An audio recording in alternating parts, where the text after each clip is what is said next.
Microcampus is the month of truly extraordinary memories.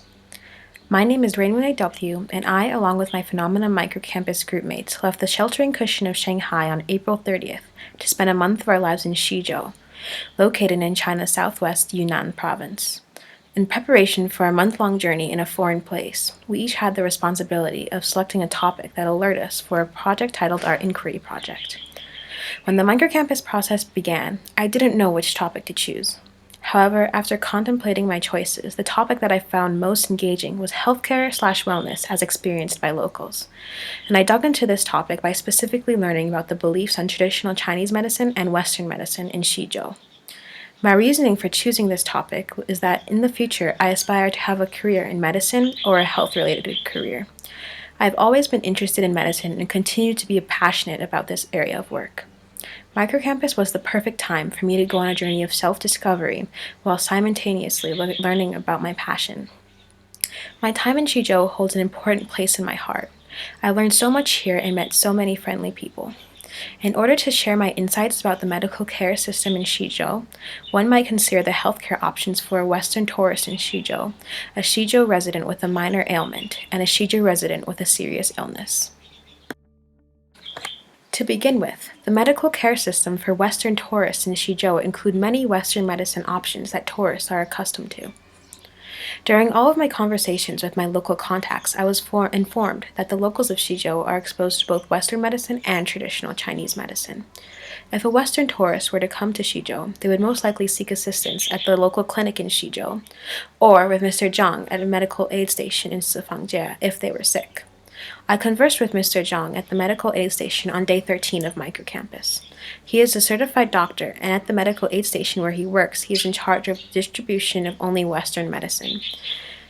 During the course of the conversation, Mr. Zhang told me that he was educated in Western medicine, and this is why he decided to only distribute and sell that certain type of medicine.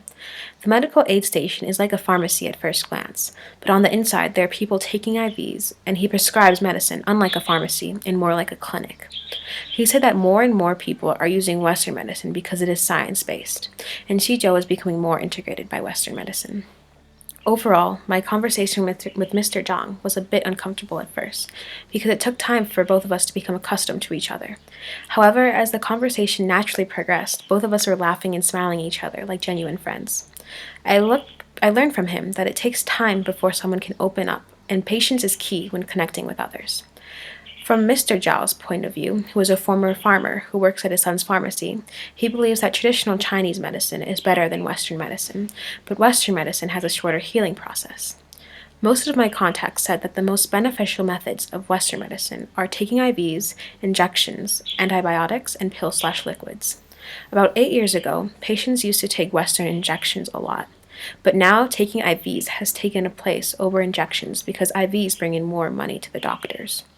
When I conversed with Ms. Zhao at a local pharmacy on day 12 of Microcampus, she thought that injections are the best Western medicine in her opinion because it's direct and faster. Liquid and pills take longer than injections to fix the problem. In conclusion, the medical care system for Western tourists in Xizhou is secure because Xizhou has been built up in Western medicine and it is similar to the approaches in the Western world. Secondly, a Xizhou resident with a minor ailment would most likely seek traditional Chinese medicine care. This is because Xizhou locals believe that Western medicine has a faster healing process but has more side effects. Traditional Chinese medicine has a slower healing process, but it is part of the Chinese history, so they continue to practice it and find it more comforting. When I asked the question of, 你觉得中药比西药好吗? Do you think that Chinese medicine is better than Western medicine? Most of my contacts said that it depends on the person. There are certain advantages to Western medicine, such as the shorter healing process, but the advantage to traditional Chinese medicine is that it has less side effects and is part of the culture.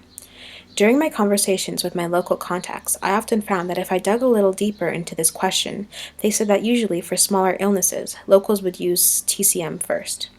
When I went to the local clinic in Xizhou, I met a man named Mr. Yang, who was in charge of the distribution of traditional Chinese medicine in the clinic. I found that the process used to sell this medicine is that a different doctor will prescribe the medicine for the patients, and then Mr. Yang would read the prescription and give the patients the required medicine. Illnesses that TCM is usually used to cure are cold, cough, pain in the stomach, or pain on the liver. I observed that many different traditional Chinese medicine herbs are from different types of plants. The process used to take traditional Chinese medicine is that it is boiled with water and then drunk. Mr. Yang said that the resource that the herbs are gathered from need to be trustworthy because it is being distributed by a clinic and needs to be of high quality. Both elders and younger Shizhou residents come to take traditional Chinese medicine. In the past, he feels that the same amount of traditional Chinese medicine and Western medicine was used to cure illnesses. In Shizhou, he recognizes that people prefer traditional Chinese medicine because it is more traditional. In the future, Mr. Yang feels more people will use traditional Chinese medicine because there are more side effects with Western medicine. Traditional Chinese medicine has also become more modern, and they have processed herbs in a pill form. In a summarization, the locals of Shizhou feel more comfortable with going to traditional Chinese medicine when they have a smaller ailment. However, when it becomes more serious, they have to seek other medical assistance. Lastly, the healthcare options for a Shizhou resident with a serious illness are mainly Western medicine methods. Serious ailments such as surgery, persistent illnesses, and organ failure are sicknesses that need serious medical attention. I learned that if a Shizhou resident were to have any of these sicknesses, then their only medical option is to go to the local Shizhou clinic and get Western medical aid from a certified doctor.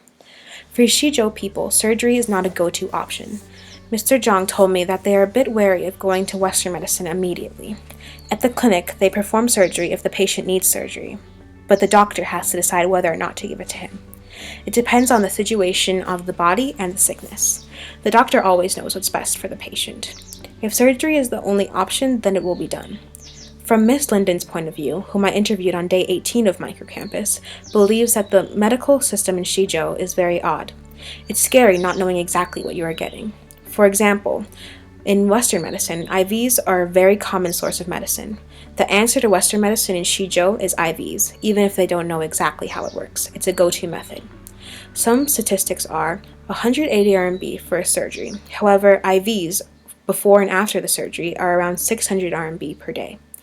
It's evident that you have to be very educated to navigate the Western medicine health system in Shizhou.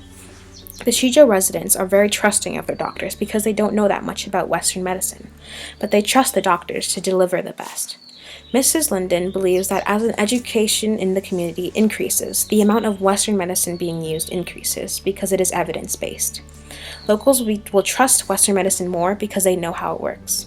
As time progresses and Shizhou becomes more modern, Western medicine will infiltrate Shizhou more and more. Throughout my microcampus journey, I have studied healthcare and wellness as experienced by locals.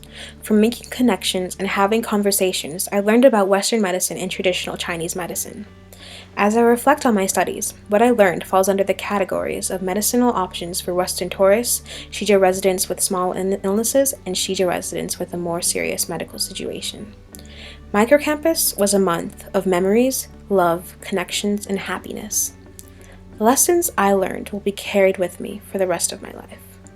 Personally, I've discovered the level of perseverance that I have. When it comes to finding out more information or speaking in Chinese, I was very determined. Microcampus was phenomenal, and there's no other way to describe it. Shizhou is such an inspiring place. I never thought that I could become close with the locals like this and think of them as family. It's been proven that love can be shared in a simple month. I love Shizhou, I love Microcampus, and I will always love the memories I made. Thank you to everyone who made this experience possible. I have gained so much from the Microcampus process, and Mr. T and Miss Mai have made this a month of experience and lessons. Thank you to the friends who have become my family. Thank you to the teachers who have become my guiders, and thank you to the village that has become my home.